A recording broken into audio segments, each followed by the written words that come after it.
Good morning. આજે આપણે ધોરણ 6માં પુનરાવર્તન, જે આપણા સેમ 2નું લાસ્ટ પુનરાવર્તન છે, એટલે આખી બુકનું પુનરાવર્તન, ટેક્સ્ટ બુકના દરેક પાઠને લગતું પુનરાવર્તન અહીં આપેલ છે, તો એની ચર્ચા આપણે કરીશું. તમારે આ પુનરાવર્તન તમારી નોટબુકમાં લખવાનું રહેશે, જે રીતે હું અહીંથી જણાવું એ પ્રમાણે. तो प्रश्न नंबर 1, निम्नलिखित प्रश्नों के उत्तर दीजिए. हमारे मन में कैसी भावना होनी चाहिए? हमारे मन में किसी से बदला न लेने की भावना होनी चाहिए. बीजू, हस्ताक्षर करने के बाद गांधी जी ने क्या लिखा? हस्ताक्षर करने के बाद गांधी जी ने लिखा, तुम्हारे इन आभूषणों की अपेक्षा तुम्हारा त्याग ही सच्चा आभूषण है. आ वाक्य गांधीजीए कोने कीधुं हतुं? याद छे तमने? कौमुदीने. हवे आगळ, हमें पुस्तकें क्यों पढ़नी चाहिए? पुस्तकों का महत्व. तो पुस्तकें हमें ज्ञान देती है, हमें अच्छे बुरे की पहचान कराती है. पुस्तक पढ़ने से हमारी जिज्ञासा की पूर्ति होती है. साथ में जो ज्ञान विज्ञान है उसे गतिमान भी पुस्तक ही रखती है. पुस्तकों से सच्ची मित्रता का लाभ अवश्य हमें मिलता है. इस तरह हमारे जीवन में पुस्तकों का बहुत महत्व है. नेक्स्ट प्रश्न, समय और शक्ति की बचत कैसे होती है? कंप्यूटर जैसे वैज्ञानिक उपकरणों के प्रयोग से समय और शक्ति की बचत होती है. समय અને શક્તિની બચત ઝડપથી થાય, સાથે સાથે સમય પણ ઓછો થાય, સાથે શક્તિ એટલે કે આપણી શક્તિ પણ ઓછી વપરાય. તો એ રીતે કોમ્પ્યુટરના કારણે સમય અને શક્તિની બચત થાય છે એવું કહી શકાય. प्रश्न नंबर 5, खलीफा ने हसन को अपने दरबार में क्यों बुलाया? तो एक दिन खलीफा है वो अपना भेष बदलकर शहर में घूम रहे थे. एक जगह उन्होंने देखा कि कोई बहुत सारे लड़के हैं जो न्यायालय का खेल खेल रहे थे. वे छिपकर उनका खेल देखने लगे. उनमें से एक लड़का था जो न्यायाधीश बना हुआ था. उसकी समझदारी और निर्णय करने की पद्धति उन्हें बहुत अच्छी लगी. उन्हें लगा कि ये अली ख्वाजा और वाजिद के बीच जो झगड़ा है वह ये लड़का ही सुलझा सकता है. इसलिए उन्होंने हसन को अपने दरबार में बुलाया. देवेंद्र ने भिखारी के लिए क्या किया? આપણો લાસ્ટ પાર્ટ જે આપણે હમણાં જ ભણ્યા. तो अंधा और बूढ़ा भिखारी राह के बीच पड़ा करा रहा था. देवेंद्र ने उसे वहाँ से उठाकर फुटपाथ पर बिठाया. फिर रोटी, फिर थोड़े छुट्टे से सिक्के, तो वो सब कटोरे में डाल दिए. सड़क पर और फिर भिखारी के जो पाँव में घाव था वहाँ से खून बह रहा था. इसलिए देवेंद्र ने उसे सहारा देकर अस्पताल ले गया और वहाँ भिखारी को भर्ती करा दिया. इस तरह देवेंद्र ने भिखारी की मदद की.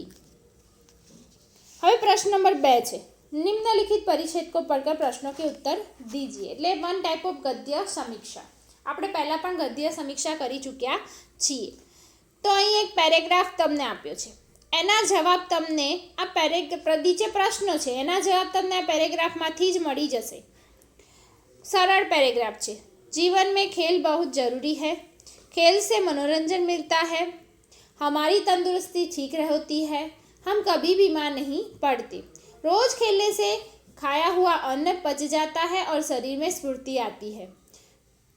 खेल हमारे सारे शरीर को मजबूत बनाते हैं और हमारा दिमाग तेज करते हैं. जो लड़के नहीं खेलते वे आलसी और बीमार रहते हैं. खेलते समय हमें अपने साथियों का ख्याल रखना पड़ता है. उनसे हम खूब मिलजुल कर खेलते हैं, जिससे हमने कई अच्छी आदतें आप यानी अपने आप ही आ जाती है. ये आदतें आगे जाकर हमारे लिए बड़ी लाभकारक होती है. इसलिए पढ़ाई के साथ साथ खेल पर भी पूरा ध्यान या पूरा जोर देना चाहिए. आ एक पैराग्राफ છે. હવે એના નીચે તમને પ્રશ્ન આપેલા છે 4. जीवन में खेल क्यों जरूरी है? जीवन में खेल बहुत ज़रूरी है, पहलू ज वाक्य है, बराबर ने. क्योंकि खेलने से मनोरंजन मिलता है, हमारी तंदुरुस्ती ठीक रहती है, हम कभी बीमार नहीं पड़ते. फिर जो खाते हैं वो खाया हुआ अन्न भी पच जाता है और शरीर में स्फूर्ति आती है। खेलने से और क्या होता है, तो शरीर मजबूत बनता है और फिर दिमाग भी तेज बनता है। इस तरह जीवन में खेल बहुत जरूरी है। पहले 5-6 वाक्य पहला શરૂઆતના બરોબર।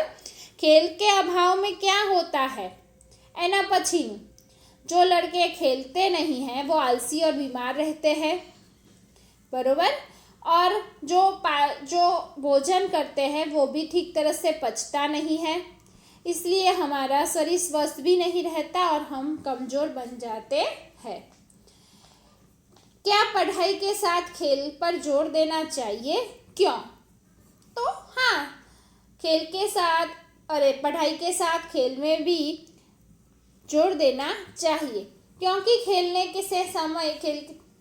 खेलते समय हम साथियों के साथ मिलजुल कर खेलते हैं और इस तरह हम साथियों का ख्याल रखते हैं, जो आगे जाकर हमें बहुत उपयोगी साबित होता है, क्योंकि इससे हमें अच्छी अच्छी आदतें आ जाती है। इसलिए हमें पढ़ाई के साथ खेलना चाहिए। परिच्छेद को योग्य शीर्षक दीजिए। खेल का महत्व, खेल से लाभ તમે આપી શકો છો, કોઈ પણ એક આપી શકશો।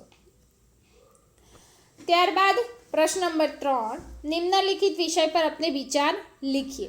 विज्ञान का महत्व, देवेंद्र की मानवता, हसन का सच्चा न्याय। आ 3 पॉइंट तमारे लखवानुं छे, बरोबर। विज्ञान का महत्व आपणी कविताना आधारे छे। त्यारबाद देवेंद्र की मानवता जे आपणे लास्ट भण्या ए, अने हसन का सच्चा न्याय।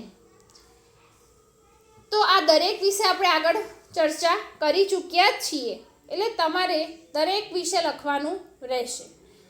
ત્યારબાદ प्रश्न नंबर 4, अपने मित्र को जन्मदिन की बधाई देता हुआ पत्र लिखिए।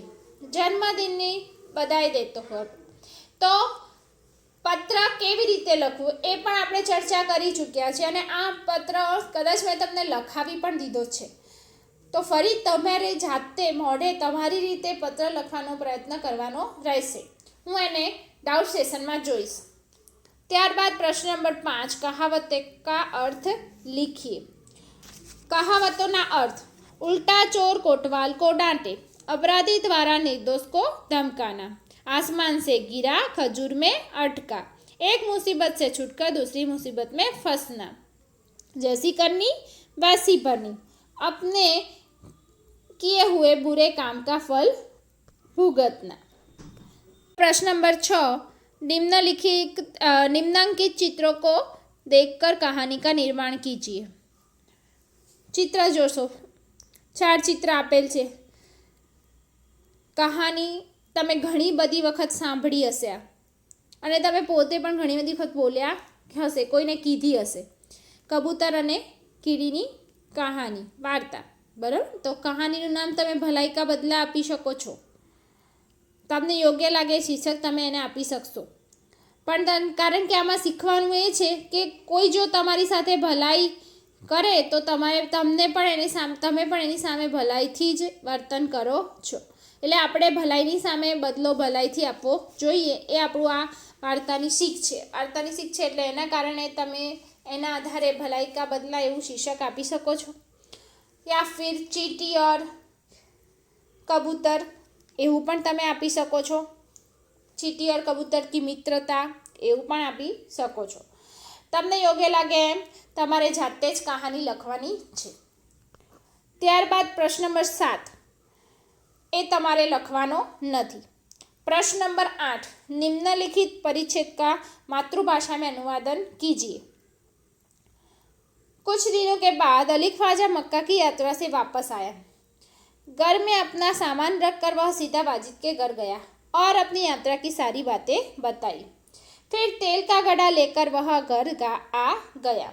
जब उसने घड़े का तेल निकालकर देखा तो उसके पैरों तले से जमीन ही खिसक गई। वह सिर पकड़कर बैठ गया, क्योंकि घड़े में एक भी सोने की मोहरें नहीं थी। वह सोचने लगा, अब क्या किया जाए। आ पेरेग्राफ छे आपણા ટેક્સ્ટબુકના આધારે જ છે। હવે એનું માતૃભાષામાં અનુવાદન કરવાનું છે। તો થોડા દિવસો પછી અલી ખ્વાજા છે મક્કાની યાત્રાએથી પાછો આવ્યો। ઘરમાં પોતાનો સામાન મૂકી તે સીધો કોના ઘર ગયો? વાજિદના ઘરે ગયો અને પોતાની યાત્રાની બધી વાત કરી. પછી તેલનો ઘોડો લઈને તે ક્યાં ગયો? ઘરે આવ્યો. જ્યારે તેણે ગળાનું તેલ કાઢીને જોયું તો તેના પગ નીચેથી જમીન જ સરકી ગઈ. તે માથું પકડીને બેસી ગયો, કારણ કે ગળામાં એક પણ સોનામોહર ન હતી. તે વિચારવા લાગ્યો કે હવે શું કરવું? બરોબર, તો આ પ્રમાણે પુનરાવર્તન તમારે લખવાનું રહેશે. ખેલે હમ ખેલ સમાનાર્થી શબ્દ છે, લિંગ બદલો છે, વિરોધી શબ્દ છે, વચન પરિવર્તન છે. આ દરેક શબ્દ તમારે જાતે લખવાના રહેશે. બધા જ ટેક્સ્ટબુકના આધારે જ છે, જે આપણે આગળ ભણી ગયા એના આધારે જ છે. એટલે તમારે આ બધા જ શબ્દો જાતે લખવાના રહેશે. બરાબર, એક વખત. કેટલી વખત? એક વખત. સમાનાર્થી શબ્દ, લિંગ પરિવર્તન, વિરોધી શબ્દ અને વચન પરિવર્તન. બરાબર, તો વિદ્યાર્થી મિત્રો આ રીતે તમારે પુનરાવર્તન 2 આટલે સુધી લખવાનું રહેશે.